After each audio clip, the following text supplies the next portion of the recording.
আজকে যে মুভিটি এক্সপ্লেইন করতে চলেছি এটি একটি তামিল সাসপেন্স থ্রিলার মাস্টারপিস মুভিটা দেখতে শুরু করলে আপনাকে পদে পদে রহস্যের জালে জড়িয়ে ফেলবে। এই মুভিটাকে শুধু মাস্টারপিস বলা ভুল হবে।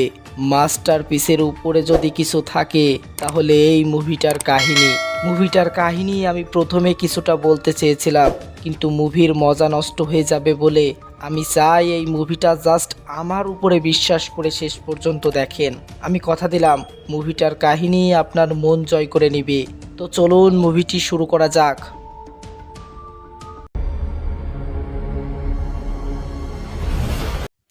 মুভির শুরুতেই দেখা যায় একটা বাড়ি আগুনে জ্বলে পুড়ে যাচ্ছে।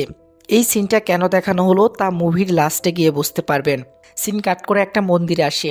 এটা হলো এখানকার গুরুদেব সবাইকে বলে আমাদের প্রধান শত্রু আমাদের মনের ভেতরে থাকা লোভের উপরে আমাদের নিয়ন্ত্রণ করা উচিত, নয়তো মানুষ এবং পশুর মাঝখানে কোনো রকম পার্থক্য থাকবে না। আর এই ভিড়ের মধ্যে মল্লিকা আর তার মাকে দেখতে পায়। মল্লিকার মায়ের নাম গৌরাম্মা, সে এখানকার দাইমা, অর্থাৎ গ্রামের মহিলাদের বাচ্চার ডেলিভারি করায়। মল্লিকার বাবা, যার নাম মোঠান্না, সে আবার সবসময় মাল খেয়ে টাল্লে হয়ে থাকে। মল্লিকারা আর্থিক দিক দিয়ে প্রচণ্ড গরিব, কিন্তু একটা সময় তাদেরও কিছু জমিজমা ছিল, কিন্তু মল্লিকার বাবার শরীর অসুস্থ হওয়ার কারণে সেই সব জমিজমা তাদেরকে বন্ধক দিতে হয়েছে। পরের দিন এই গ্রামের একটা ছেলেকে দেখতে পাই। ছেলেটার নাম কানাপ্পা। হ্যাঁ, কানাপ্পা জন্মগতভাবেই অন্ধ। তো কানাপ্পা নদীর ধার দিয়ে যাওয়ার সময় হঠাৎ করে তার পায়ের মধ্যে ব্যাগপত্র, সুটকেস ইত্যাদি ঠেকে। কানাপ্পা তখন এদিকে ওদিকে চিৎকার করে ডাকতে থাকে যে ব্যাগপত্রগুলো কার, কারণ নদীর ধারে এরকম ভাবে ব্যাগপত্র পড়ে আছে, এটা একটু অস্বাভাবিক ব্যাপার। দেখা যায় নদীর পানির মধ্য থেকে একটা ছেলে উঠে আসে। ছেলেটার নাম কেশব। তো কেশব পানি থেকে উঠে এসে কানাপ্পাকে বলে, চিৎকার করছো কেন? এই ব্যাগপত্রগুলো আমার। কানাপ্পা বলে, তোমার গলার আওয়াজ শুনে মনে হচ্ছে তুমি এখানকার নতুন, তুমি কোত্থেকে এসেছো? কেশব বলে, আমার কোনো জায়গা নেই, আমি গ্রামে গ্রামে ঘুরে বেড়াই। কানাপ্পা অবাক হয়ে যায়। সে বলে, তাহলে তুমি তোমার পেটের খাবার জোগাড় করো কিভাবে? কারণ জীবনে বেঁচে থাকতে হলে তো পেটের খাবার জোগাড় করাটা জরুরি। কেশব মুখে একটা হাসি নিয়ে বলে, আমি আমার জীবনে প্রচুর অর্থ উপার্জন করেছি, সেই অর্থ দিয়ে আমি সারা জীবন বেশ ভালোভাবেই পার করে দিতে পারবো। তো কেশব কানাপ্পার সাথে বেশ ভালো ব্যবহার করে। এদিকে দেখা যায় গৌরাম্মা আর তার স্বামী তুলো পরিষ্কার করছে। এমন সময় সেখানে একটা সাধু এসে বলে, তোদের ভাগ্যে প্রচুর টাকা আসতে চলেছে, কিন্তু একটা ব্যাপার আছে, তোরা সেটাকে রাখতে পারবি কিনা এ বিষয়ে সন্দেহ আছে। মল্লিকার মা ও বাবা এসব কথাই বিশ্বাস করে না। তারা রেগে মেগে সাধুকে এখান থেকে যেতে বলে, কিন্তু সাধু বলে, আরে না, সত্যি তোদের ভাগ্যে অনেক টাকা আসতে চলেছে, কিন্তু তোদের সেটা ধরে রাখতে হবে। সেখানে তখন মল্লিকা আসে। মল্লিকা এসে সাধুকে বলে, আর যদি তুই একটা কথা বলিস তাহলে তোকে কেটে আমার কুত্তাকে খাওয়াবো। এটা শুনে সাধু প্রচন্ড পরিমাণে অপমানিত হয়, কিন্তু তাও সে মল্লিকাকে বলে, আমি সত্যি বলছি, খুব শীঘ্র তোমাদের বাড়িতে অনেক অর্থ আসতে চলেছে। কিন্তু মল্লিকা সাধুকে আবার অপমান করে বলে, এবার কিন্তু তোকে ঝাঁটা পেটা করবো সাধু। সাধুটা তখন মল্লিকার উপরে খেপে গিয়ে অভিশাপ দিয়ে সেখান থেকে যেতে থাকে। ঠিক একই রাস্তা দিয়ে কেশব সাধুর পাশ কাটিয়ে মল্লিকাদের বাড়িতে আসে। কেশব গৌরাম্মাকে বলে, মা আমি অনেক দূর থেকে এসেছি, মা আমাকে একটু পানি দেবেন? গৌরাম্মা কেশবকে বসতে দেয় ও তাকে এক গ্লাস পানি দেয়। গৌরাম্মা কেশবকে বলে, তোমাকে তো দেখে মনে হচ্ছে তুমি শহর থেকে এসেছো, তো তুমি গ্রামে কি করতে এসেছো? কেশব বলে, মা আমি গ্রামে গ্রামে ঘুরে বেড়াই আর কবিতা লিখি। কেশব আবার বলে, মা আমার শরীরটা একটু অসুস্থ, আজ রাতটা যদি আপনি এখানে থাকতে দিতেন। গৌরাম্মা বলে, বাবা আমরা অনেক গরিব, তুমি এখানে থাকতে পারবে না। কেশব বলে, মা আমি অনেক দূর থেকে এসেছি, আপনাদের আমাকে নিয়ে টেনশন করতে হবে না, আপনারা যেটা খাবেন আমাকে সেটা খেতে দিলেই হবে, আমি রাতে বাইরে থেকে যাব। মল্লিকার মা তখন মল্লিকা ও তার বাবার দিকে তাকায়। কেশব তখন বলে, আমি বুঝতে পারছি আপনার বাড়িতে যুবতী মেয়ে রয়েছে, এর জন্যই আপনি ভয় পাচ্ছেন। মল্লিকার বাবা বলে, আমরা কাউকে ভয় পাই না, তুমি আজ রাতটা এখানেই থাকতে পারো। মল্লিকা তখন কেশবকে তার রুম দেখিয়ে দেয়। তো কিছুক্ষণ পর কেশব বাহিরে বের হলে মল্লিকার বাবা কেশবকে বলে, তুমি কি মাল খাও? আসলে মুঠান্না মাল খেতে বেশ ভালোবাসে, কিন্তু কেশব বলে, না আমি এসব খাই না। মল্লিকার বাবা তখন মল্লিকার মাকে বলে, ছেলেটাকে এক কাপ চা দাও না। মল্লিকা তখন তার মাকে বলে, দেখেছো আসতে না আসতেই চা চেয়ে বসেছে। মল্লিকার মা তখন বলে, বেটা আমাদের চা পাতি কেনার মতো সামর্থ্য নেই। কেশব তখন মুঠান্নাকে কিছু টাকা দিয়ে চা পাতি কিনে নিয়ে আসতে বলে। মুঠান্না টাকাটা পেয়ে বেশ খুশি হয়ে চা পাতি আনতে বাজারে যায়। এরপর কেশব সেখানে একটা ব্যায়াম করার জিনিস দেখতে পেয়ে ব্যায়াম করতে শুরু করে। মল্লিকা কেশবের সুদর্শন বডি ফিগার দেখে তার দিকে তাকিয়ে থাকে। এমনকি মল্লিকা কেশবের প্রতি অনেকটাই দুর্বল হয়ে পড়ে। তো চা করে এনে মল্লিকা কেশবকে দেয়। কেশব চা খাবার সময় মল্লিকা কেশবের শরীরের দিকে দেখতে থাকে। তার নজরটা কোনোভাবেই কেশবের শরীরের উপর থেকে সরছিল না। মল্লিকা কেশবকে বাজে ইশারায় বলে, আরে বাহ, তোমার তো অনেক সুন্দর বডি, আর এরকম বডি ধরে রাখতে হলে তোমার দুধ খাওয়া প্রয়োজন। তুমি যদি চাও আমি তোমাকে দুধ খাওয়াতে পারি। এমন সময় একটা লোক মল্লিকাদের বাড়িতে এসে চিল্লাচিল্লি করতে থাকে। মল্লিকার মা তখন মল্লিকাকে ডাক দেয় এবং কেশবকে ওখানেই থাকতে বলে, কারণ বাড়িতে যুবতী মেয়ে রয়েছে। আবার অপরিচিত কোনো যুবক ছেলেকে যদি গ্রামের লোক দেখে তাহলে গ্রামের লোক ভুল কিছু সন্দেহ করতে পারে। তো এই লোকটার কাছেই মল্লিকার বাবা অসুস্থতার কারণে সকল জমিজমা বন্ধক দিয়েছিল, আর এখন সেই সকল টাকা পরিশোধ করতে পারেনি বলে তার সুদ হিসাবে প্রতিদিন সেই জমিতে মুঠান্নাকে মজদুরি করতে যেতে হয়। কিন্তু মুঠান্নার শরীর খারাপ হওয়ার কারণে 2 দিন সে মজদুরি করতে যেতে পারেনি। আর এই কারণেই লোকটা মুঠান্নাকে জব্দ করতে এসেছে। লোকটা মুঠান্নাকে বলে, তুমি আমার সকল টাকা ফেরত দাও, আর না দিলে তোমাকে জেলের ভাত খাওয়াবো। এ সকল কথাই কেশব আড়াল থেকে শুনে নেয়। লোকটা চলে গেলে কেশব তাদের কাছে এসে জানতে চায় লোকটা কেন এসেছিল। মুঠান্না মন খারাপ করে বলে, বাবা, এসব জমিজমা একটা সময় সবই আমার ছিল, কিন্তু আমার শরীর অসুস্থ হওয়ার কারণে সকল জমিজমা আমাকে বন্ধক দিতে হয়েছে, আর এখন আমার নিজের জমিতেই আমাকে মজদুরি করতে হয়। কেশব মল্লিকাদের দারিদ্রতা দেখে তার মনটা বেশ খারাপ হয়। তাই সে একটা সুটকেস ভর্তি ব্যাগ এনে তাদেরকে দেখায়। সুটকেসের ভিতরে ছিল অনেকগুলো টাকার সাথে অনেক স্বর্ণের অলংকার। এগুলো দেখে মল্লিকা, মল্লিকার মা ও মল্লিকার বাবার চোখ কপালে উঠে যায়। এতগুলো টাকার সাথে এত স্বর্ণের অলংকার, মল্লিকার ভেতরে লোভের জন্ম নাই। কেশব বলে, এখান থেকে আপনারা যা যা প্রয়োজন তাই তাই নিতে পারেন। কিন্তু তারপরও মল্লিকা রেগে যায়। সে কেশবকে বলে, মানছি আমরা গরিব, কিন্তু ভিখারি নয়। মল্লিকার মা তখন কেশবকে বলে, বাবা, তুমি অনেক কষ্ট করে এতগুলো অর্থ উপার্জন করেছো, তাই আমরা এই অর্থ নিতে পারবো না। এমন সময় মল্লিকা ও কেশবের গায়ের উপরে টিকটিকি পড়ে। এটা দেখে গৌরাম্মা তাদের দুজনকেই তাড়াতাড়ি গোসল করতে বলে, কারণ তাদের নিয়ম অনুযায়ী টিকটিকি গায়ে পড়া নাকি অশুভর লক্ষণ। মল্লিকার চোখে লোভের ঝলক দিয়ে ওঠে। মল্লিকা কল্পনা করতে থাকে যে সে কেশবকে বিয়ে করেছে এবং কেশবের সাথেই সুখে শান্তিতে বসবাস করছে। তো মল্লিকার বাবা মা জমিতে মজদুরি করতে চলে গেলে মল্লিকা কেশবের রুমে এসে কেশবকে বলে, আমার না অনেক ইচ্ছা, আমাকে কি কিছু সময়ের জন্য স্বর্ণের অলংকারগুলো দেওয়া যাবে? কেশব তখন অলংকারগুলো দেওয়ার জন্য সুটকেস খুলতেই আমরা দেখি মল্লিকার চোখ লোভে জলজল করছে। মল্লিকা তখন কেশবকে তার প্রতি আকর্ষিত করার জন্য তার পিছনে এসে পর্নের কাপড় তুলতে শুরু করে। মানে মল্লিকা কেশবের সাথে শারীরিক সম্পর্ক করে তার টাকা পয়সা ও স্বর্ণের অলংকারগুলো নিতে চায়। কেশব ব্যাপারটা বুঝতে পারে। কেশব তখন রেগে মেগে মল্লিকাকে চড় মারতে যায়। কেশব রেগে মল্লিকাকে বলে, আমি যখন থেকে এসেছি তখন থেকেই দেখছি তুমি আমাকে অন্য নজরে দেখছো। মল্লিকা তখন রেগে মেগে আরো কেশবকেই বলে, তুমি এসব নিয়ে ভাবছো তাই তোমার মনে হচ্ছে আমি খারাপ কিছু ভাবছি।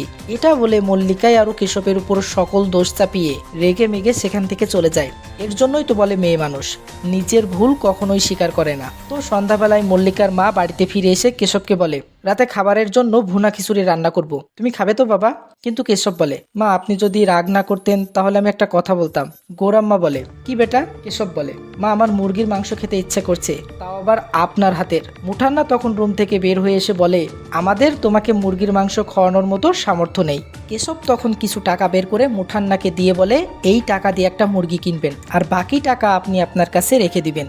এদিকে দেখা যায় মল্লিকা আর কেশবের টাকা পয়সার উপর সর্বোচ্চ লোভ জন্ম নিয়েছে। সে শুধু এটাই ভাবতে থাকে যে কিভাবে কেশবের সম্পদগুলো আত্মসাৎ করা যায়। মল্লিকা ভাবে সাধু সকালে এটাই বলেছিল যে তোদের কপালে অনেক টাকা আসতে চলেছে, কিন্তু সেই টাকা তোদের উপরে নির্ভর করবে যে তোরা ধরে রাখবি না হাতছাড়া করবি। মল্লিকার চোখ দিয়ে লোভের আগুন চলছিল। সে তার মাকে বলে, মা, তোমরা ওর কাছে 20 টাকা চাইলে আর ও তোমাদের 200 টাকা দিয়ে দিল। তার মানে কি বোঝায়? এই সকল সম্পদ ও পরিশ্রম করে তৈরি করেনি, ওর টাকাগুলো কারোর থেকে চুরি করেছে। গৌরাম্মা বলে, তাতে আমাদের কি? মল্লিকা বলে, যতদিন ও বেঁচে থাকবে সকল সম্পত্তি ওর, আর ও যখন মারা যাবে তাহলেই সকল সম্পত্তি আমাদের। মানে মল্লিকা কেশবকে মেরে ফেলে ওর সকল সম্পত্তি আত্মসাৎ করতে চাইছে। মল্লিকা বলে, আমি আর গরিব জীবনযাপন পার করতে পারছি না, আমি একটু সুখের মুখ দেখতে চাই, আর আমাদের সুখের মুখ দেখার জন্য একটাই রাস্তা, ওর মৃত্যু। মল্লিকার মুখে এসব শুনে মল্লিকার মা অনেক ভয় পেয়ে যায়। সে রাজি হতে চায় না, কিন্তু মল্লিকার মুখে এসব শুনে মল্লিকার বাবার মনেও অনেকটা লোভের জন্ম নেয়। সেও মল্লিকার মতোই কেশবকে এখন মারতে চায়। মল্লিকার মা শুরুতে এসব কাজে রাজি না থাকলেও একটা সময় তার মনেরও একটা কোনায় লোভের জন্ম নেয়। সেও তাদেরকে আর থামায় না। তারা সবাই মিলে তখন পরিকল্পনা করে তারা মুরগির মাংসে বিষ মিশিয়ে দেবে এবং সেটা খেয়েই কেশবের মৃত্যু হবে। এরপর মুঠান্না মাল খেতে গ্রামের একটা বারে চলে আসে। কেশবের টাকা পেয়ে গ্লাসের পর গ্লাস মাল খেয়ে টাল্লি হয়ে পড়ে। মল্লিকা তার মাকে বলে, বাবাকে দিয়ে কোনো কাজ হবে না, যা করার আমাদেরকেই করতে হবে, আমি ছুরি দিয়ে নিজের হাতে ওকে মারবো। এটা শুনে মল্লিকার মা প্রচণ্ড ভয় পেয়ে যায়। সে বলে, এখানকার জঙ্গলে একটা গাছ পাওয়া যায়, সেই গাছ রস করে যদি খাবারে মিশিয়ে দেওয়া যায় তাহলে আমরা কেশবকে খুব সহজেই মারতে পারবো। যেমন কথা তেমন কাজ। মল্লিকার মা গোপনে জঙ্গলে আসে সেই গাছের খোঁজে। এরপর সেই গাছটা নিয়ে এসে রস করে মাংসের মধ্যে মিশিয়ে দেয়। এরপর বিষ মাখানো মাংস কেশবকে খেতে দেয়। কেশব হাসি মাখা মুখে খাবারটা খেতেই যাবে, তখনই মল্লিকার মা বলে, বেটা তুমি তো হাত ধোওনি। কেশব তখন হাত ধুতে বাহিরে চলে যায়। এটা দেখে মল্লিকা তার মায়ের উপরে অনেক রেগে যায়। সে বলে, মা ও হাত ধুয়ে খেলেও মারা যাবে আর না ধুলেও, তোমার সবটাতেই একটু বেশি বেশি। এমন সময় মল্লিকা তার মাকে বলে, মা আমাদের বাড়িতে পুলিশ আসতেছে। গৌরাম্মা তখন তাড়াতাড়ি বাহিরে এসে কেশবকে বলে, বেটা আমি না বলা পর্যন্ত তুমি রুমের মধ্যে এসো না, বাড়িতে কিছু লোক এসেছে। কেশব বলে, ঠিক আছে মা। তো পুলিশ এসে মল্লিকাদের বলে, গ্রামে একটা চোর ঢুকেছে, সেই চোরটা নাকি আপনাদের বাড়িতেই উঠেছে। মল্লিকা ও মল্লিকার মা তখন বলে, তারা কাউকে দেখেওনি এবং তাদের বাড়িতে কেউ আসেওনি। এমন সময় পুলিশটার নাকে মাংস রান্না করার গন্ধ আসে, আর পুলিশটা ছিল বেশ পেটুক। সে গৌরাম্মাকে বলে, তোমরা কি আজ মাংস রান্না করছো? গৌরাম্মা হ্যাঁ বললে। পুলিশটা বলে, হবে নাকি, আমাদেরও একটু চেখে দেখার সুযোগ। এটা বলে পুলিশ দুটো মাংস খাবার জন্য রুমের ভিতরে আসে এবং কেশবের বিষ মাখানো প্লেটে পুলিশটা খেতে বসে। পুলিশটা যদি খাবারটা খায় তাহলে তো সে মারা যাবে। তাই গৌরাম্মা বলে, আমি আপনার জন্য আর একটা প্লেট সাজিয়ে আনছি। কিন্তু পুলিশটা বলে, আমি এই প্লেটেই খেতে পারবো। গৌরাম্মা তখন জোর করে পুলিশের থেকে থালাটা নিয়ে নেয়, কিন্তু তাড়াহুড়া করার ফলে থালাটা মাটিতে পড়ে যায়, সাথে থালার সকল খাবারও মাটিতে পড়ে যায়। এরপর গৌরাম্মা ভালো খাবার এনে তাদেরকে খেতে দেয়, কিন্তু তখনই মল্লিকার কুকুরটা সেই পড়ে যাওয়া বিষ মাখানো ভাত খেতে শুরু করে। মল্লিকা ও তার মা কুকুরটাকে তাড়াতে গেলে পুলিশটা বলে, মা পড়ে যাওয়া খাবারটা তো আপনারা খেতে পারবেন না, তাই ওই খাক না খাবারটা। মল্লিকার কুকুরটা ততক্ষণে খাবারটা পুরো খেয়ে ফেলেছে। তো পুলিশ দুটোর খাবার খাওয়া শেষ হলে তারা দুজনে ফিরে যাচ্ছিল, কিন্তু তারা রুমের বাহিরেই আসতে দেখে কুকুরটা মরার মতো সামনে পড়ে আছে। পুলিশটা গৌরাম্মাকে বলে, এই কুকুরটার আবার কি হলো? মল্লিকা তখন পুলিশটাকে বলে, কুকুরটা এমনই, খাবার খাওয়ার সাথে সাথে সে ঘুমিয়ে পড়ে। পুলিশটা চলে গেলে মল্লিকা দেখে কুকুরটা মারা গেছে। তাই সে কুকুরটাকে নিয়ে বাড়ির পিছনে আসে কুকুরটাকে মাটি চাপা দেওয়ার জন্য। এরপর কেশব খেতে রুমে আসে। গৌরাম্মা তখন কেশবকে খেতে দেয়। কেশব অনেক তৃপ্তির সাথে মাংসটা খেয়ে নেয়। এরপর খাওয়া শেষ করে কেশব রুমে গিয়ে ঘুমিয়ে পড়ে।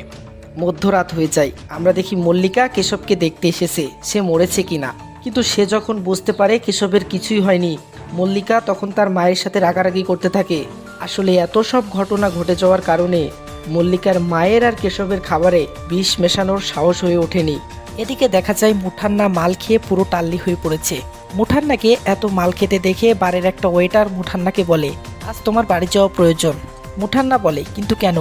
লোকটা তখন বলে, আজ দুপুরে তোমাদের বাড়িতে একটা মেহমান আসেনি? মুঠান্না অবাক হয়ে যায়। সে বলে, আমার ঘরে যে মেহমান এসেছে তুই কিভাবে জানলি? লোকটা তখন বলতে শুরু করে, যেই লোকটা তোমাদের বাড়িতে এসেছে সেটা আর কেউ না, ছোটবেলায় হারিয়ে যাওয়া তোমার সেই ছেলে। কিন্তু তোমাদেরকে সারপ্রাইজ করবে বলে তোমাদেরকে সে তার আসল পরিচয় দেয়নি। যেই ছেলের কষ্ট ভুলে থাকার জন্য মুঠান্না সারা জীবন মাল খেয়ে পার করলো, আজ সেই ছেলেকেই কিনা মারার পরিকল্পনা করতেছে। তো ওয়েটারের মুখে এসব শুনে মুঠান্নার মাথায় আকাশ ভেঙে পড়ে। সে তখন তাড়াতাড়ি করে বাড়ি ফিরে আসতে থাকে।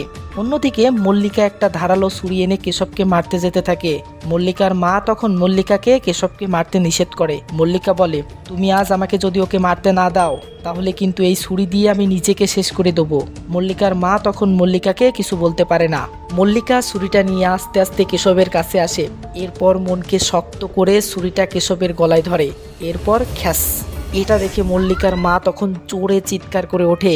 তাদের বাড়ির পাশ দিয়ে তখন সকালের সেই ছেলেটা যাচ্ছিল, মানে কানাপ্পা যাচ্ছিল।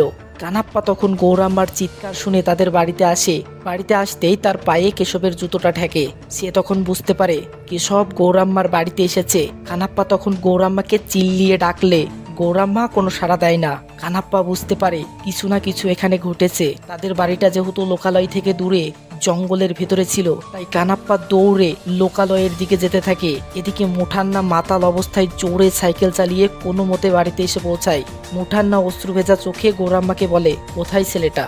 গৌরাম্মা চুপ অবস্থায় ইশারায় কেশবকে দেখায়। মুঠান্না দেখে মল্লিকা গলা কেটে কেশবের হত্যা করেছে। মুঠান্না জোরে জোরে কাঁদতে থাকে আর তার ছেলের নাম ধরে চিন্নি চিন্নি বলে ডাকতে থাকে। গৌরাম্মা তখন মুঠান্নার কাছে আসলে মুঠান্না কাঁদতে কাঁদতে বলে, আমাদের ছোট ছেলে চিন্নি। এটা বলে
কারণ ওরা সারা জীবনে অনেক কষ্ট করেছে, আমি আর ওদের কষ্ট দেখতে পারবো না। আমরা প্রায় সময়ই অন্যের ক্ষতি করার জন্য তার পিছনে উঠে পড়ে লাগি, কিন্তু আমরা কখনোই ভাবি না সেই একই ঘটনা বা সেই একই ক্ষতি আমাদেরও যদি অন্য কেউ করে তাহলে আমাদের জীবনে কি ঘটতে পারে। মুভিটা আসলে আমাদের এই শিক্ষাটাই দিতে চেয়েছে। আর আমাদের জীবনে লোভ জিনিসটা খুব খারাপ একটা জিনিস।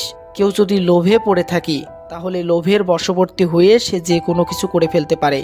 লোভের কাছে মানুষের বিবেক বুদ্ধি কাজ করে না, আর মানুষ যদি লোভে পড়ে সে আর মানুষ থাকে না, সে হিংস্র পশুতে পরিণত হয়, যেমনটা মল্লিকা হয়েছিল। কিন্তু কথায় আছে না, লোভে পাপ আর পাপে মৃত্যু। তো এখন যদি আমি বলি আমার চ্যানেলটাকে সাবস্ক্রাইব করেন, তাহলে আপনারা বলতে পারেন ভাই আপনার মনেও তো লোভের জন্ম নিয়েছে। তাই বলছি, মুভির এক্সপ্লেনেশনটা যদি আপনাদের ভালো লেগে থাকে তাহলেই সাবস্ক্রাইব করাটা আমার অর্জন। আর আপনি যদি বুদ্ধিমান হয়ে থাকেন তাহলে অবশ্যই বুঝবেন অর্জন করা জিনিস কখনোই লোভের মধ্যে পড়ে না। একটু বেশি বকে ফেললাম মনে হয়, তাই ভুল কিছু বলে থাকলে প্লিজ ক্ষমার দৃষ্টিতে দেখবেন। Take care, by.